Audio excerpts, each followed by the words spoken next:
دا جیل کې چې څومره قیدیان دي او جرایم یې کړي، چا قتل کړی، چا زنا کړی، مختلف قسمه جرایم پیشه خلک، یو به داسې نه وایي چې ما ښه کړي، هر یو به افسوس کوي.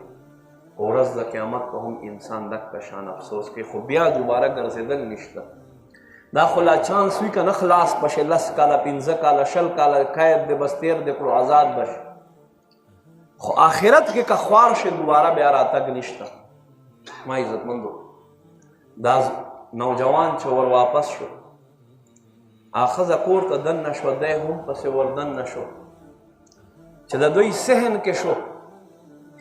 قرآن مجید، فرقان حمید آیت کریمه ور یاد شو. الله فرمائی الم یان للذین آمنوا ان تخشع قلوبهم لذکر الله.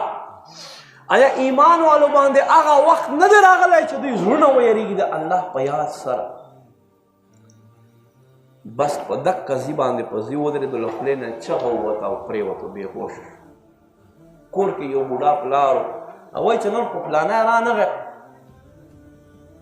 ډېرې ناوخت کړو، توره شپه ده، په تپوس باندې پته ولګېده چې پلانی خو دقسې پلاني کور کې ده.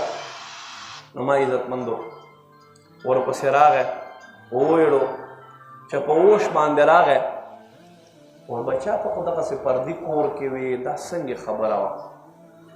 نو دا نوجوان ټوله خبره ورته تېره کړه.